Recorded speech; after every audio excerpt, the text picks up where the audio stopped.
Okay, Erev Tov, everyone. Tonight is Parshas Lecha, and we're going to continue. We're continuing studying in Rav Nebenzahl's Sefer, although the first half of the class will not be from Rav Nebenzahl, but the second half will be. And we're going to talk about Avram Avinu and specifically one term. But it really is helpful if you have a little idea of what the map of the Middle East looked at this time. And it's a little bit difficult for me to show you everything in one map, because if I make it smaller, then you can't see it. But you can see the whole thing, but you can't see it, such as if I do this, you see the whole map, but it's so small, you can't see anything, right? Well, maybe this you can see, though. This you can see, yeah? You will always mark it where are you moving. So anyway, this week's Parsha is going to be Lech, and Avram is moving. So at the end of last week's Parsha, we were told, now very important, this is the heart of Mesopotamia, and these blue lines are rivers, and this is right over here, the Euphrates River, Nahar Pras. And we've had the story of the Tower of Bavel. Here's where Bavel is. That was last week's Parsha. Hashem dispersed everybody. And then we were told that there was, Terach left that area from Ur Kasdim. Here's Ur Kasdim. And he went to Haran. Haran is northern Syria, eastern Turkey. And then Hashem gives him the word Lech Lecha. And then Avram goes down Lech Lecha to Eretz Yisrael. Okay, you got the general notion. Here is the Persian Gulf. Here is Saudi Arabia. Directly east of Israel is Jordan. Directly north is Syria. Lebanon is not on this map. And if you move further east, you have Iraq, Persia, Iran, etc. Okay, so this is one map that will help you understand things. And again, you'll see why I'm making a big deal about this. This Euphrates River is called the Nahar Pras. The Nahar Pras. Okay, that's one little interesting fact. Okay, now in the 14th chapter, we're told that there's a massive war between the 4 kings and the 5 kings. And you're well aware of what happened in that war. That Lot gets captured and Avram goes to save him. We're going to focus in on that story. So let's just show you another picture. Today is picture night. And this took me a while to prepare these pictures. Now, I don't know how well you can see it in Zoom land, and especially live off of the screen is not so great. We'll make it a little bit bigger. So again, it's pretty much what we have. It's just a different kind of a map. Look again, the Nahar Pras. Look at the Nahar Pras. That's the Euphrates River. Okay, Nahar Pras. Okay, we have the Arbas Melachim, the 4 kings. I don't know why they're putting it here. We will see very soon. Shinar is an important place. Elam, an important place. They are east of the Euphrates River, okay? And there was this war. There was a war between the 4 kings and the 5 kings. And the 4 kings defeated the 5 kings, and they subjugated the 5 kings for a number of years, 12 years. And then they rebelled for 13. And then there was the second war, World War II. And this is the pathway that is described in World War II, that the 4 kings are going all along the way. And you're probably wondering, why don't they just go straight? You know, that's a good question. I would assume it has to do with the topography. You could have mountains. It's hard to cross mountains. Sometimes you got to take the long way, just like you find by Avram's father, Terach, who stayed over here. Okay, so this is the path they took. They won battles. And here was the major battle of the 4 kings and the 5 kings, and Lot gets captured. Okay, just it's so important to have these pictures in your mind. So when we're going to discuss one of the issues, you'll appreciate what's going on over here. Okay, look over here. They even have Padan Aram is called Aver Hanar, the other side of the river. Here's Aram Naraim. Okay, again, and this map again has Bavel. That's where the Tower of Babel was.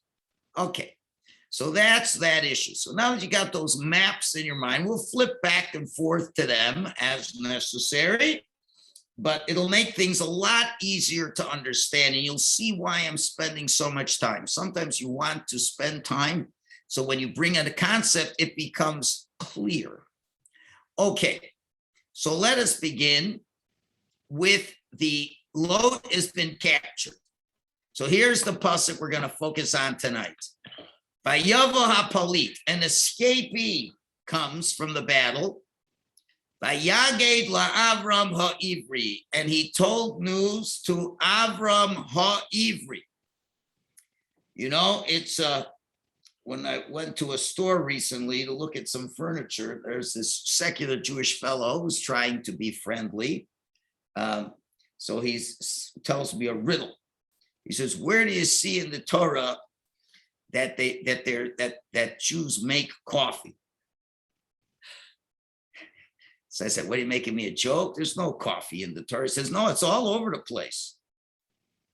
You're only going to appreciate this if you like puns, and I don't like puns, but I'm just sharing it because that's with the class." So can anybody find a place, a source in the Torah where Jews make coffee? Turkey Quran. I know, but that's not the Torah. So he says, well, you have it everywhere because we keep talking about Hebrews. Hebrews, yeah. Hebrews. Okay, he thought it was very funny. Like Rabbi Sevi. Right? Hebrews. So they also make tea. You also brew tea. Yeah, okay, anyway, could be tea. All right, anyway, that's the joke for the night. So because Hebrew comes from Ivri. In English, Ivri is Hebrew. So it's our Ivri. And Avram is dwelling in Elone Mamre of the Amorites. Achi Eshkol, Mamre is the brother of Eshkol. Achi Oner, a brother of Oner. Vehem Bali Bris Avram, and they are allies of Avram. Okay. So there's 2 important ideas. Who is the palit? Who is the escapee? And here is the first time in the Torah where we have the word Ivri. So we'd like to know what that word means. So let's take a look at Rashi. And Rashi says, who is the palit? Lefi pshuto, according to the simple pshat, Ze Og, that's the giant Og, Shapolat Mila Milchama. He escaped from the battle. This is when the 5 kings of Sodom and Amorah got captured. He runs away and he tells Avram, and that's what the pasuk says earlier. Kirak Og Nishar Miyeser Rephaim, that only Og was left from the Rephaim. V'zeu Nisha. He's left. Shalar go Amraphel v'chaverev. Amraphel and the 4 kings did not kill him. Kishehiku Rephaim Bashros Kanaim. On the way to the big battle, they had some preview battles, and it says they destroyed the Rephaim in Ashtaroth Kanaim, and he was left over. Okay, so that's one mean he escaped. The Midrash Rabbah says that Og Shepalat Midar Mabul. It's Og who got saved from the Mabul. Either way. But now we come to the most important part of the Rashi. So why did Og come? He was such a wonderful, he's telling him that he's going to tell him your brother, your cousin Lot has been captured. So why did he do such a wonderful thing? So Rashi says, Umiskaven sheyeh areg Avram. He was hoping that Avram would go to battle and would die. V'yisa es Sarah, and he would be able to marry Sarah. Okay, that was his intention. So the text makes it very clear to pointing out that Avram is an Ivri, even though he's living in the plains of Mamre, who's an Amori, and he's the brother of Eshkol and the brother of Arner, and they were his confederates, his allies. But still he's called an Ivri, in spite of the fact that he makes some treaties with some Canaanites. So why are we calling Avram the Ivri? Well, obviously it has something to do with the fact that the Polit comes to him. So it must mean in some context, because Avram was an Ivri, even though he made a covenant with prominent local figures, the fugitive believed that Avram would be killed when trying to save Lot. That's what Rashi is telling us. Okay, good. Let's move on. So what does this word Ivri mean? This is a very important question, because we'll see throughout the Torah, until we get the Torah at Sinai, we're called Ivrim.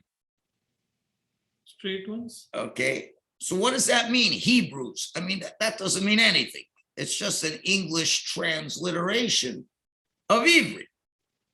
But what does it mean? Where does it come from? So there's a fascinating medrash that gives us three interpretations. So let's see what it is. Vayaged la'Avram ha'Ivri.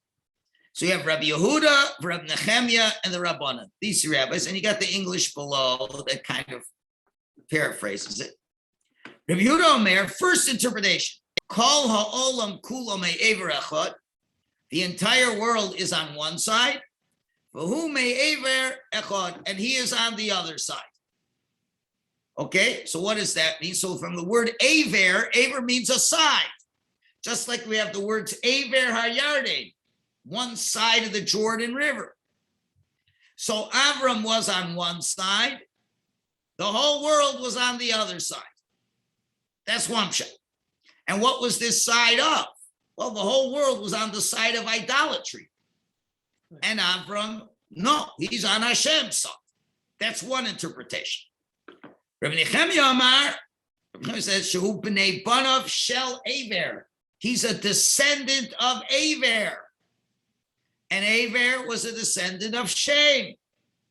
So he's a descendant of Aver. And that's word Ivri, from the word Aver. Second shot. Rabbanan Amri, Rabbi says, Shehu me Aver Hanahar. He is from the other side of the river. Aha. Which river are we talking about? Euphrates. Yes, the Nahar Paras, the Euphrates. That's why I spend time telling you about this river. You see, because on which they were from the other side of the river. Or Kazdim, even Charan in this picture puts Charan east of the river. Let's see how the other picture did it. The other picture has Ur Kasdim, somewhere right about the river over there, and Charan also on that side of the river. So it's from the other side of the river.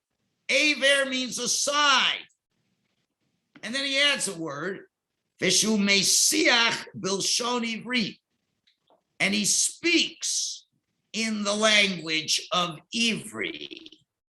Okay, so very interesting. So what do we have? We have three interpretations. Now, which ones? And now we plug this interpretation into this pasuk. Now, go back to the pasuk. Vayava poli vayaged la'Avram ha'Ivri. So the Torah is telling Avram that Avram is an Ivri. Remember, when you have a word for the first time, that's going to be the main idea of this word Ivri. So what and there's many things that happen to Avram. This is not the first time we're talking about Avram, are we? We've mentioned him starting from Perek Yud Beis, even the end of Perek Yud Aleph. He's been mentioned a number of times. And what we want to understand is, why is this the first time he's called an Ivri? So if you look at some of these interpretations, we have three interpretations of Ivri. Again, we have three interpretations. either he is, the whole world was on one side, or you want to say he was a descendant of Ivri, or you want to say that it meant that he was from the other side of the river.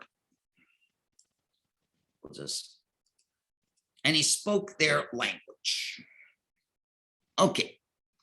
So the question is, which pshat do you think is the best of the three pshatim? If I would have asked you, what does it mean? And you have three options. Descendant of Abraham, I would say. Which one do you think is the best pshat? Or better yet, do you have questions? That he was opposed the whole world. I'm alone. sorry? שהוא היה נגד כל העולם לבד, מעבר. Okay, why would you say that that's the best pshat? Because he is the one who brought Hashem. I understand, but you have to, you can't do that. You got to look at the psukim. You got to look at the pasuk. Vayova Palit, and he comes to Avram the Ivri. The one he is living in Elone Mamre. Because he moved to the other side. Okay, because he moved to the other side. Yes. Now, okay, so which one is this now? We have three pshatim. Let's get it clear. Three pshatim. First one is he's on one side, meaning one side theologically. He believes in God. The rest of the world believes in idols. Okay, that was the first pshat. Right. The second pshat was he was a descendant of Ivri. And the third one, he came from the other side of the river. So again, in this pasuk, let's take a look at all the interpretations and which ones really make sense. So let's look at the third one. He came from the other side of the river. Do we not know this already? Yeah. That's right. The only first one brings new thing about Avraham. Okay, we knew it. We knew because it said Lech Lecha. He was in Haran. Yeah. And now Lech Lecha means he has to cross the Nahar Paras. Right. He's a descendant of Aver. We know that already because we did the 10 generations from Shem until Abram. You have Aver listed. There's even another question on a descendant of Aver. Usually when you want to say, oh, you know what I am? I'm a Ivri. I'm a descendant of Aver. Why would you say you're a descendant of somebody unless that descendant is really more important than you, right? Yeah. Let's say you say, you know, I'm a descendant of the Baal Shem Tov. Whoa. Why do you want that? Because the Baal Shem Tov is 1,000,000 times better than you. But why would we call Avram an Ivri because he's a descendant of Aver? Who was the bigger tzaddik? Avram. So if anything, Aver, should be dependent on somebody else, not Avram on Aver. Shouldn't say Avram is a guy from Aver. Avram eclipses Aver. So that makes that a difficult shot. So therefore, which is seemingly the best shot? Like Esther said, the first one. The whole world was on one side and he was on the other. Okay, very good. And therefore, why do we have to know it over here? That's new information. We never knew this in the Torah yet. Maybe there's midrashim. There's midrashim that Avram got thrown into the fire, the Kif Shana Eish, but that's not in the Torah. That's not in the Torah. So the fact we say Ivri, he's up. So why are we mentioning it now? What do you think? The answer is, what does he have to do now? What is he going to do in a moment's time? He is going to take Eliezer and or 318 students. He's going to attack the largest army on the world. Now, wouldn't that be like the whole world was on one side and he's on the other? Still, yes. So now it's very good. We understand what the word Ivri means, and we now know it for the very first time in the biblical records of Avram, not Midrashic. that what? That here you have 4 countries that are so powerful that they really defeating every country along the way. And they defeat the 5 kings of the area of Sodom and Amorah. And the Medrash says they had a huge army, like 2.4 million soldiers. That's a lot of soldiers. And the Polit comes, and the Polit says, you know, your nephew has been captured. Okay, so your nephew's been captured. So, and Rashi says, because he thinks he's going to go to save him. And he hopes he's going to get killed. Now, this is what Rashi is talking. Why is he called an Ivri? Because he's not afraid. He's not afraid. The whole world is on one side, and he's on the other. You know, most people are very afraid to be the lone guy on the other side. If everybody thinks one way, and for you to think the other way, it's very hard. It's very hard to be that first person to say, I don't care what everybody thinks. You know, when people thought the world was flat, and the explorers, they said, if you're going to go too far west, you're going to fall off the edge of the earth. They didn't know any better. Guy says, I don't care. I'm fearless. So right now, Ivri seems to mean he's fearless. Correct? So therefore, if we understand that Jews are Ivrim, it means we're fearless. We're not afraid that everybody has a different opinion. So that now, so this third shot really makes the most sense, don't you think? Okay, so here's the problem. Let's see what Rashi says right over here on the word ha-ivri. Let's see, source 4. What does Rashi say? What does Rashi say? Sheba me'ever hanohar. He came from the other side of the river.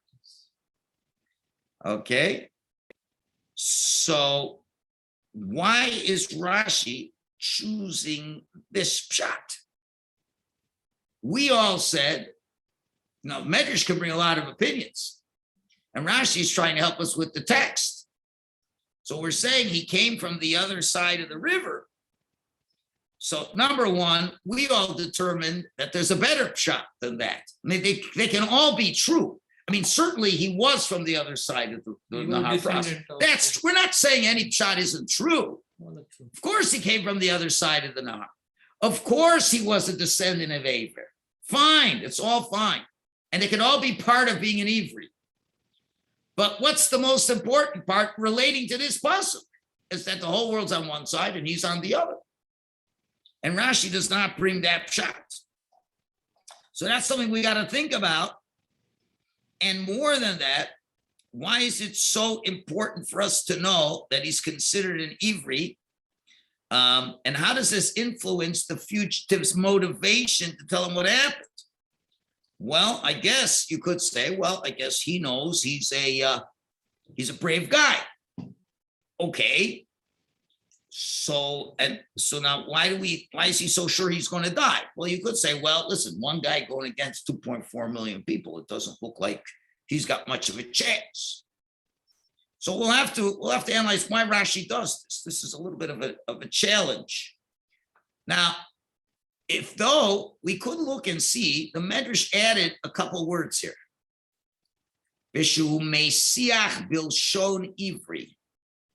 He speaks the language of the other people of the other side of the river. So what is that? Like, why is that important? Like I say, he knew French. Just say he's from the other side of the Nahar. Okay. What does it mean? He spoke Hebrew. Oh, not Hebrew. It wasn't Hebrew. Well, no, he says Umesiach Bilshon Ivri. He speaks the Ivri language, which we would assume is Hebrew. But is that all that it's telling us this? So, okay, he spoke Hebrew. Big deal. Is that what makes somebody an Ivri? is that he speaks Hebrew. So we'll have to see. So that's another problem. That's another problem. What is being added over here? So we'll have to come back to this. But now we got to go to a more central question. Where is Aver Hanar? Where is the other side of the river? Now, you're going to see, now, why is this such an important river? Take a look again. Here's the river, but the other picture is even better. Yeah. What makes this river so important? Well, first of all the other three rivers feed off from it. It's a central river. And what do we call this area between the Tigris and the Euphrates? What did we call it in secular world? Cradle of life. Well, better, Fertile Crescent. Fertile crescent. So it is a very, very important place for humanity. So when we say Aver Yarden, Aver Hanar, the real question is, which side are we talking about? When you say someone is from Aver Hanar, what does it mean? Which side is we talking about? So you can say, what do you mean? We mean on this side, the other side. Well, wait a minute. Let's take a look in the Tanakh. Sefer Yoshua, right at the end of his life. He says, look what Hashem says. Be'ever hanahar, on the other side of the river, Yashvu avosechem me'olam. Your forefathers lived beyond the Euphrates. Terach avi Avram v'achi Nochar, Terach, the father of Avram, the father of Nochar, vayavdu Elohim acherim, and they worshipped foreign idols. And I took Avram Avinu from the other side of the Nor. I took him to the whole land of Eretz Canaan. So according to that pshat, which side is it? The other side. Well, I'm going to point. Is it this side, the east side, or this side? The east side. The east side, Me'ever. Because remember, he started in Ur Kasdim. And they got to Charan. Even Charan is on the other side. So there, the Aver Hanahar, the other side is the east side, right? Okay, now take a look at this. Sefer Malachim. Nach Yomi people. You had this on Friday. We reviewed it. We talk about Shlomo's dominion over the world, or what he had dominion over. Okay, so let's take a look. For he controlled the whole region, Aver Hanar. Now, the English translation cheats. It already tells you what it is. He said, Tivsach ba'ad Aza, from Tivsach to Aza. Where is Aza? Other is in the west. Way in the west. B'chol malchei Aver Hanor, over all the kings of the other side of the Nor. B'shalom hayalom mikol avadam. And there was peace around all his borders. So where is that Aver Hanor? West side. West, because it's telling you where Shlomo had dominion. And where was his dominion? Was Eretz Yisrael and beyond. Yes, he had some areas around here, but clearly it's west. So when you say Aver Hanar, I don't know what you're talking about. Do you follow what's going on over here? So a lot has to do with context. A lot has to do with context. So what do we see? What we're going to show you shortly is that the Euphrates River served almost, there in America, there used to be an idea called the Mason-Dixon line, where it was an area between the northern states and the southern states. The climate changes, somewhere around Tennessee, the north, the south, or you could even say, United States, they had the Mississippi, either east of the Mississippi or west of the Mississippi. And like west of the Mississippi was that was the West. That was the Wild West. East of the Mississippi, there was some sort of law and order.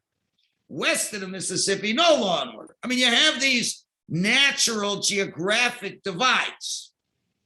So it seems that the Euphrates, since people are called Aver, depending on which side, no different than the Yarden. We have Aver HaYarden. What does it mean? Which side of the Jordan River? Depends. West side of the Jordan River, that's Holy Land of Israel. East side of the Jordan River, not Holy Land of Israel. So obviously we're seeing, you have to be sensitive. What's this Aver HaNahar? The other side of the Nahar. So you're going to see that this becomes a critical line that makes it a breakup between the descendants of Ham and the descendants of Shem. Shem are people who is the Skian from Noach. That's where the 10 generations come from. Shem was a tzaddik, at least he was a tzaddik. Ham was a rasha. Shem was a giver. Ham was a taker. Yefes was in between. He didn't know which way to go. But it really was Shem against Ham. So it seems that people on the east side were descendants of Shem. People on the west side were descendants of Ham. For example, Egypt on the west side were descendants of Ham. We'll talk more about that in a minute. But you're going to see that means there's all kinds of differences between these people. And every family and every empire they created, it depends, how you lived as such. Give you another example. When Yosef gives his brothers to eat, and they don't know he's Yosef yet, he puts them separately. He puts the Egyptians separately. They don't eat together at the same table. You know why? The Egyptians could not eat with the Ivri bread. It's an abomination for the Egyptians because they had a different lifestyle. The Egyptians would not eat cattle, and the Jews eat cattle. So you see that this Aver business, the Egyptians were one Aver, and what about the Jews, some other Aver? Let's take a look at another idea. In the beginning of the Parsha, it says that Abram passed through the land as far as the site of Shechem, and the Canaanim were then in the land. And then the last pasuk says, Hashem appears to Abram, I'm going to give your children this land, the land of Eretz Canaan. But then it says, before the pasuk about Canaan Osboros, why is it the Canaanim in the land? Rashi says the Canaanim were gradually conquering the land of Israel from the descendants of Shem, because the land of Israel was given as a share for Shem when Noach apportioned the world with his sons. How do we know that? Because later on in this Parsha, when Avram comes back victorious, it says Melchizedek, the king of Shalem, came out to greet him, and Melchizedek was Shem. So it seems that the Canaanim, who are descendants of Ham, are taking over the land of Israel. But in the future, it's going to go back to Shem. Okay, we're just trying to put all the pieces of the puzzle together. So the land of Israel was originally apportioned to Shem, but somehow Ham and his descendants are gradually conquering this. That's why the Canaanites, who were related to the Egyptians, because Mitzrayim is a descendant of Ham, so they were in the land when Hashem told Abram he was to inherit it. Okay, now we get to the storyline here. Now let's get to the 4 and the 5 kings. One other point before we forget this. One other point. We see again in Sefer Yeshua, he said, listen, you crossed that river long ago. You crossed. So now he continues and he says, now therefore, fear Hashem, Yiras Hashem, and serve him with undivided loyalty. Put away the gods that your forefathers served beyond the Euphrates and Egypt, and serve the Lord. In other words, the other side, that's the idol worshipers. So don't do like that. Remove those gods. And if it's Ra b'neihem to serve Hashem, then you decide who you want to serve. Do you want to serve the gods that your fathers did, Me'ever Hanor, from the other side? Or you want the Amorites, which are living in the land of Canaan, and then I'm going to go home. So we see clearly that the east side clearly was the source of idolatry. But then he even says, and what about the Amorites in the land you settled? Are also not such wonderful people. So you got to decide who you want. Now it's interesting, the Malbim mentions an interesting fact. He explains the relationship between the children of Ham and those of Shem with their respective lands. And he says the land and the nature of the people quite often are similar. Every country has its own attributes and nature. When man was exiled from the Garden of Eden to the four corners of the world, people distinguished themselves according to them. And the river that watered the garden is its own river, which surrounds, according to sages, is Euphrates River, which surrounds the Holy Land of Israel to raise scholars and prophets. Or from its source, it divides and become four riverheads, which surround four lands with different attributes. So what is, according to Malbim, one type of people, chases after wealth. Those are the people of Yefes. It's not all in the text here. A second type chase after pleasure. That's Ham. And then you have others like Shem. Okay, so you see there's a lot of different philosophies coming, and they're all revolving around what side of the river are you at? So now let's get this to be more accurate, so you have a better feel of what's going on here. The point we're going to show you is the 5 kings who lived in Sodom were all descendants of Ham. And the 4 kings in Aver Hanor, which means the east side, were generally descendants of Shem, except for Nimrod, who is a descendant of Ham, which is an anomaly here. But it's basically the east side are the Shemites, the west side are the Hamites. And I can prove this all to you very quickly. It says, here's the 4 kings. Vahi bimei Amraphel, was the time of Amraphel, Melech Shinor, the king of Shinar, Arioch Melech Elasar, Kedorlaomer Melech Elam, and Tidal Melech Goyim. So 2 names you know for sure, Shinar and Elam. Let's find it in the map. There it is. Shinar, Elam, east side. Now, if there be better maps, there's Elasar right there. You're missing the olive. You see that? That little thing there, Elasar. So you got a lot of that. That's all on the east side. The east side. And most of them are Shemites. The fact that Nimrod is a Hamite, that's a whole issue that I don't want to get into now. But they're Shemites. Now, on the other hand, they did a milchama with Bera Melech Stone, Birsha Melech Amora, Shina Melech Adma, Shemever Melech Tzvayim, Melech Bela Hitzar. Who are these people? These are all, you're going to see Hamites. How do I know that? Because let's look earlier in last week's Parsha. The children of Ham was Cush, Mitzrayim, and Canaan. So Mitzrayim and Canaan. And these cities are Canaan cities, as you'll see in a moment. But these are, and that's what it says. They made a milchama with these people, and therefore, there clearly are the Hamites. That's the point we're trying to say. And although Amraphel is Nimrod, and he is a descendant of Ham, but he's an anomaly.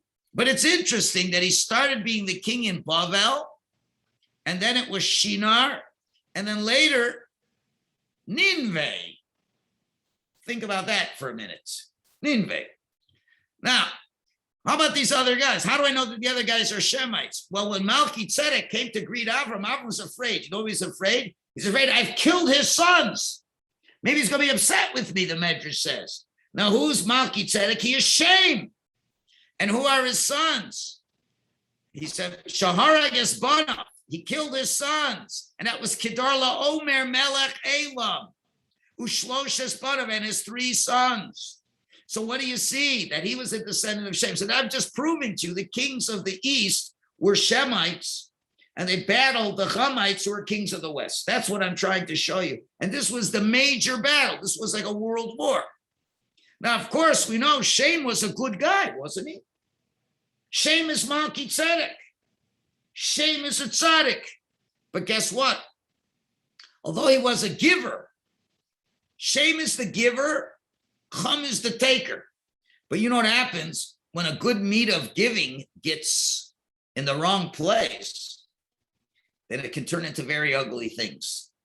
It can become very ugly things. And it seems that all of his descendants became very ugly. They say this, I want to give. I want to give for myself. I want to give for myself. I want to have everything for myself. A distortion of that. So therefore, it seems that the good side of Shem got distorted. And these are the kings of the east. Chum, who is always a lousy bum. He has the west. When Noah said, Shem, I want you to have Eretz Yisrael, that was Malki Tzedek, who was a tzaddik. He right away went to Eretz Yisrael, but the rest of his family didn't go with him, and they became wicked. And then what happens is the descendants of Chum start taking over Eretz Yisrael. Well, guess what? Shem's sons, even though they're not religious, they don't want the Chumites taking the land, and they don't want Israel because it's a whole land. They want it because it's worth money.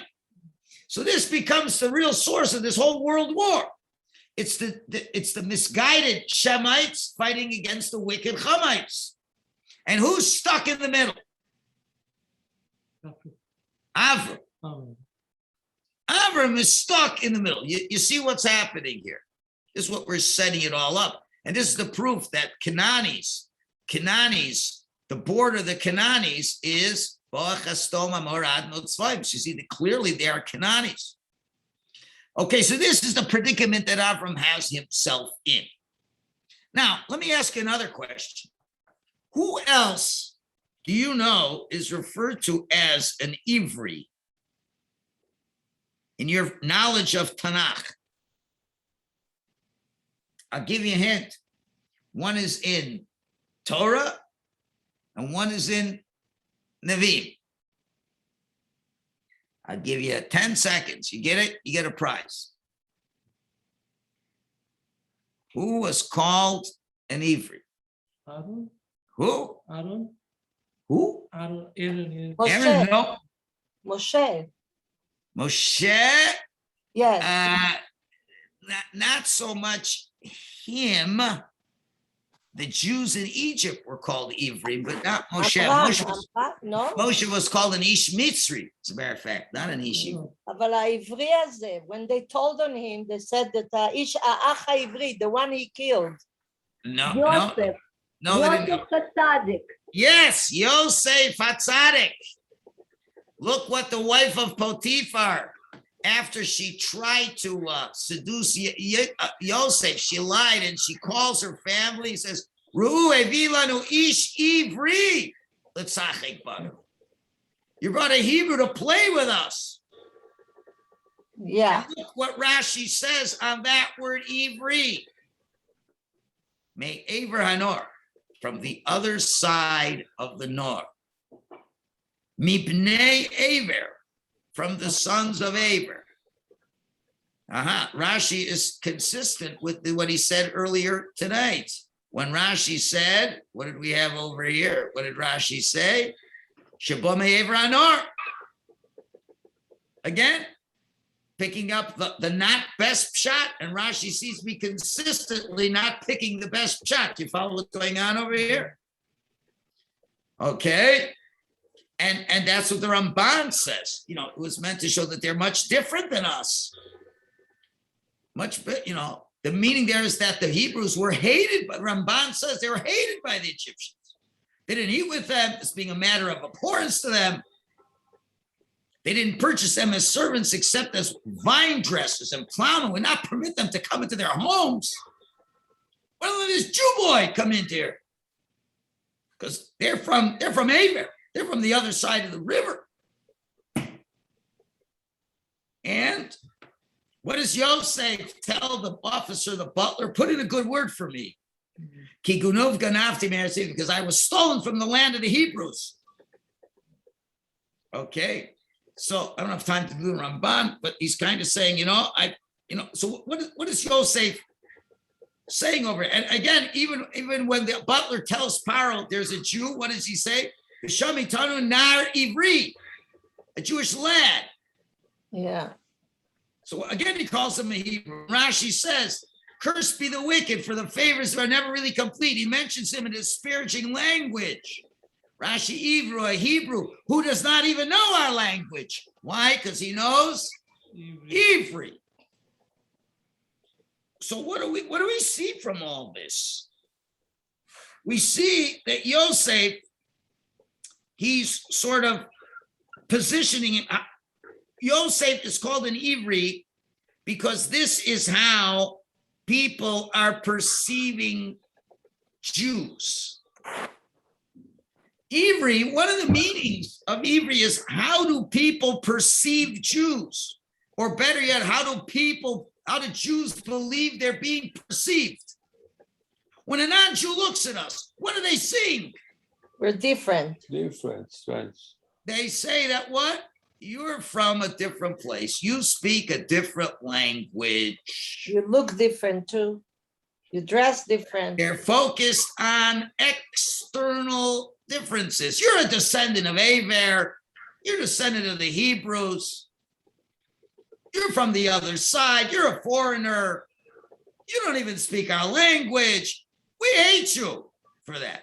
And that's what Yosef understood. And that's what Rashi is saying. You follow? Yeah. This can very well answer the question. Why did Rashi, when the Palit comes, why does he pick the explanation, the Ivri, to say he's from the other side of the river? Because he's saying, you know what? I know he's going to get killed because he's so different. He's so different. There's xenophobia against Jews. And this is very important because this is how the non-Jews look at us. All three translations are correct. So why do we need three translations? Because we did so. How are they applied?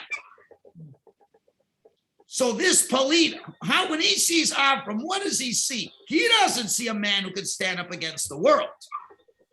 Even though that would amend that is a great shot. And that's a good reason for Avram to be called Ivri. But that's not what the Palit was thinking. The Palit was thinking one thing's for sure. If he's going to get involved, he's going to get killed. You know why? Because nobody likes him. The Shemites don't like him. The Hamites don't like him. Nobody likes him. You know why? He's from the other side. Because remember, everybody originally was the east side. Then there were those who stayed on the east side, those who stayed on the west side. And you see, and who's fighting? You got Shemites and Hamites. But even on the Shemite side, you got Nimrod, who's a Hamite. So you know what? Avram's in the worst position. Everybody's fighting. He's caught in the middle. He has a nephew he has to save. No matter what he does, everybody, no matter who he is, you're from the other side. You're different. You don't speak our language. We don't like you. That's external reasons, but it's still true. And the Torah is telling us you should know. That's how they look at us. And that's why they don't like us. Okay. Now, another person who's called an Ivri is Yonah. The sailors asked the question, tell us, why is the evil happening? What's your job? Where do you come from? What's your land? What people are you? What is the answer? Ivri Anochi. I am an Ivri. Okay, now what does it mean when he says he's an Ivri over here? Now he's not, it's not out of a concern that, they don't know the Jewish people over here. They know he's a Jew.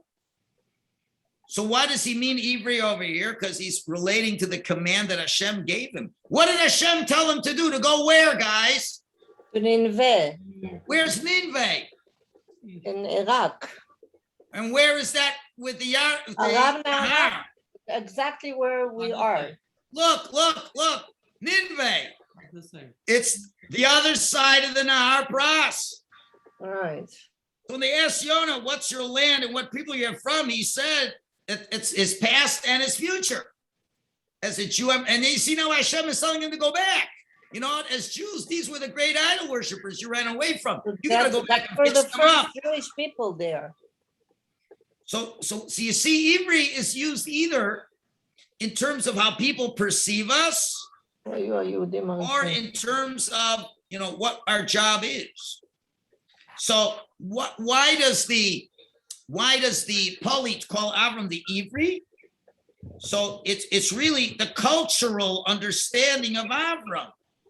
He's called an Ivri, even though, you know, wherever he is born, in Urkasim, whatever, it doesn't really matter if he's west of the bank, east of the bank, but the fact is he's different, okay? And therefore he wanted to tell Avram about Lot's capture. He figured in going to save his nephew, Avram's going to be in danger, not only in fighting the children of Shem, which are the four mighty kings, he'd be a suspect even from the Canaanites, because he's just so different. Even though Avram is trying to create ties of loyalty with Mamre, Oner, and Eshkol, it's still, they never accept you. They never accept you. And realize you are always an Ivri in their eyes. And that itself is an important lesson, because no matter what you do for them, it isn't going to matter. Even though he went and did so much, at the end of the day, it's not going to matter. And that's how Avram has his first real taste of international relations. That's the first half of the class. But now, an even more delicious part of the class. I've got 19 minutes. Now we're going to share with you what Rav Nevin Saul has to say. And he says some amazing things. Let's go back to that Rashi again, from that Medrash. Not the Rashi, but the Medrash. And let's see exactly what the words are. Rabbi Yehuda says, and this we all said this is the nicest shot. Kol ha'olam kulo me'ever echad, v'hu me'ever echad. The whole world is on one side, he's on the other. What we understand now is, who is this meant for? Well, we already said the second shot, Mibnei Banav Shel Ever, that's what the non-Jews understand. We're descendants of Ever. The rabbi said, oh, he's from Ever Anor. He's from another part. He speaks in Ivri. He speaks in Hebrew. He's different. We don't like it. And that's true from the non-Jewish perspective. That's what they focus on. But the first shot is saying, Kol ha'olam kulam ever echad v'hu me'ever echad. Means, but the Jew himself knows that the whole world can be on one side, and he's not afraid of being on the other side. And that is true about Avram. Now, when we're talking about the Polit's understanding of Avram, we're not going to mention that. But when we're talking about Avram himself, see, if the non-Jews, see, the problem with Jews are sometimes we think who we are based on what other people think we are. But we got to make sure not to make that mistake. And the real truth is, you know what it means to be a Jew? The whole world's on one side and I'm on the other side. That's what a Jew's supposed to know. Don't be fooled into what the non-Jews are telling you. Oh, you're different. Whoa, wait a minute. If I'm different, so now what does the Jew do? What does the Jew do that they shouldn't kill me? Guess what? I'll try to assimilate. Like Lot tried to assimilate. Did it help him any? Nope. He got captured.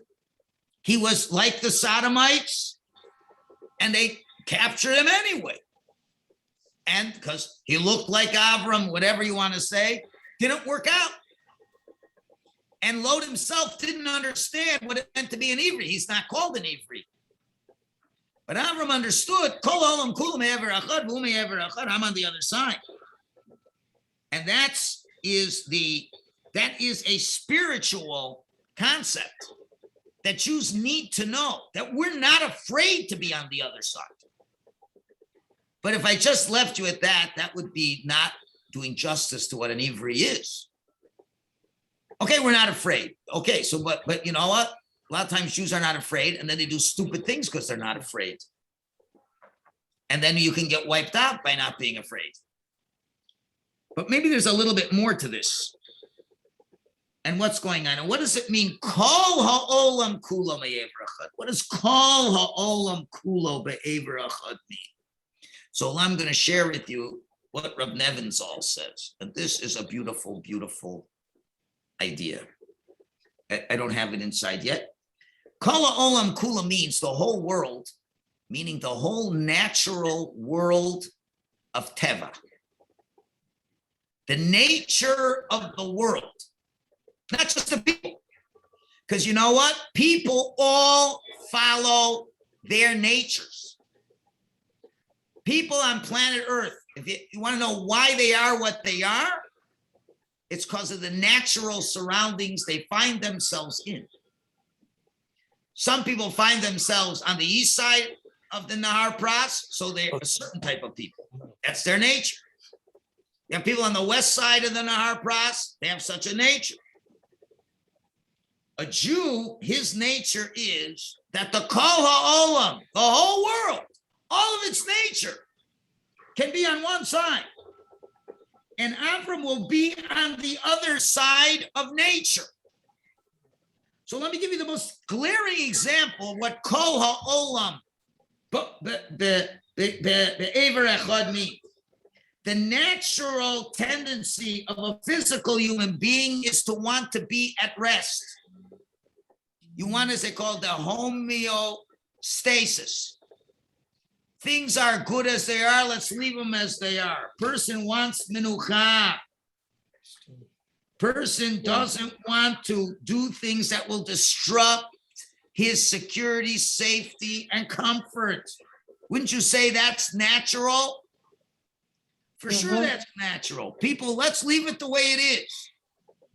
The government says the COVID is terrible, put masks on. Okay, whatever you say, we don't want to fight. You fight, you get in trouble.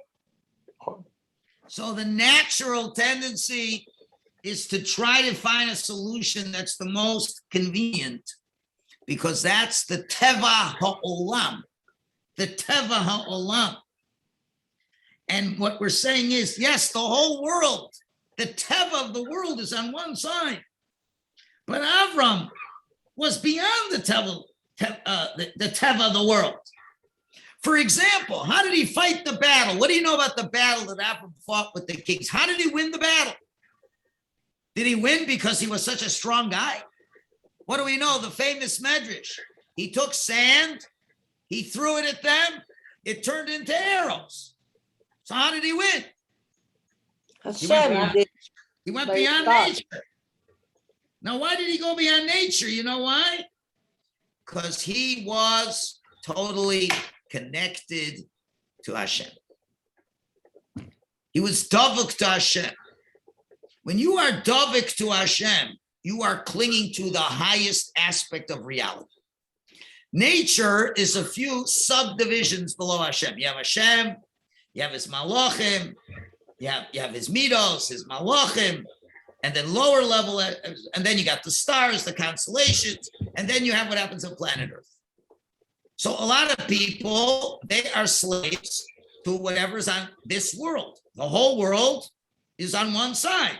We all go after the olam. The olam is something that's chomrius and pulls you down. That's nature. And therefore, you can't go against your nature. Nobody goes against nature. We use whatever naturally there. What is Avram? He is connected to the highest realm. Remember, in this parsha, Hashem takes him outside of the stars, beyond the stars. And according to many opinions, that was not in order. This happened before these battles. He says, you have a whole different way of life. You are connected to me. And if you are connected to me, there's no force in nature that can hold you down as long as you're connected to Hashem. And this is the deeper part, that the forces of nature have no power against a person who's on the other side of nature. You know what will make the Aver is this. You got a line. Above here is supernatural. Below her is natural. The whole world is kol ha'olam be'ever echad. The whole world's on one side. Avram's on the other side. And because he's on the other side, because he's davuk to Hashem and he's on the other side, therefore he can win. Therefore he can go to battle. This is the second shot. As you're going to see, I'm going to give you 4 levels of shot over here. As I'm slowly revealing all the mysteries over here. Take a look. Where is it? Come on, here. The summary. And Aver really means the other side. Avram is crossing over. The following in his levels of growth. Avram is an Ivri, but there's different levels of being an Ivri. There's different levels of being on the other side, and it's a hard one for you to be realized because the non-Jews look at you totally different. They look at you with the other two pshatim. They say, you're strange, you're different. So one idea is, what do you know about Avram? He was an independent thinker, wasn't he? He could think for himself. So what did he cross over? What was he on the other side? The limitations from fear of others, from intimidation. That's what you see from Avram when what's his name? Nimrod throws him into the fire, says, I'm not afraid. Okay, that's amazing. But then it was more than that. But then he grew. He had to cross other things. Yeah, but what about nature? You know, you can't go against nature, can you? Some people can't go against intimidation. Public opinion. I just can't go against public opinion. How about going against nature? Nature's going to put a bullet in your head. Avram says, I'm connected to Hashem. The whole world can be on one side, but I'm on the other side. I'm on the side where Hashem calls the shots. And therefore, nobody can harm me. Now this is already a spiritual level. This is a bigger level, but there's more to come.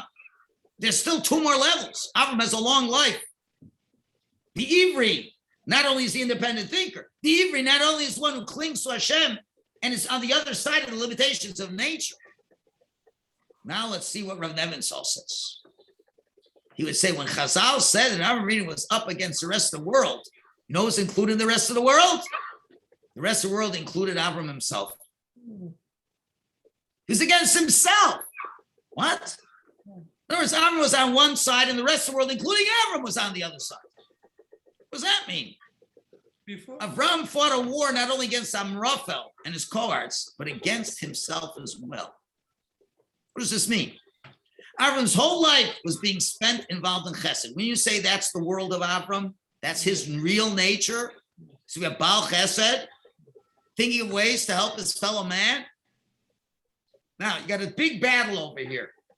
Nimrod has taken Lot. Has Avram ever fought a man in his life? Did he ever kill anybody? Let's see. No. He wished he could show Amraphel the same benevolence that he showed others. Let me just try to be kind to the guy. Well, you can't. He's a ruthless murderer. But he knew full well he could not do this. So a guy could say, you know what, I just can't do that. I'm not afraid what the other world has to say. I believe in Hashem. But you want me to go against my own nature? Should I put my own nature on one side and I'll be on the other side of myself? Taking on the whole world meant his own nature of loving his fellow man. The entire world he fought against included Avram himself. His nature demanded he act nicely to them. Let's do like Jimmy Carter. Let's do like Barack Obama. Let's do like Biden. Let's be nice to our enemies. No, you got to kill them. You got to destroy them. But he knew that he was obligated to fight this evil. Chazal teach that Lot was not captured just because he happened to be inhabiting Sodom when he was defeated. Rather, Amram and his cohorts were specifically searching for Lot. Why were they so interested? Because he was a relative and a disciple of Avram, and he also looked like Avram. Their war was against Avram and all that Avram stood for. Avram fought back. Now, he has to, first of all, not be intimidated from them. That he's learned a long time ago. Number two is he has to know, you know what?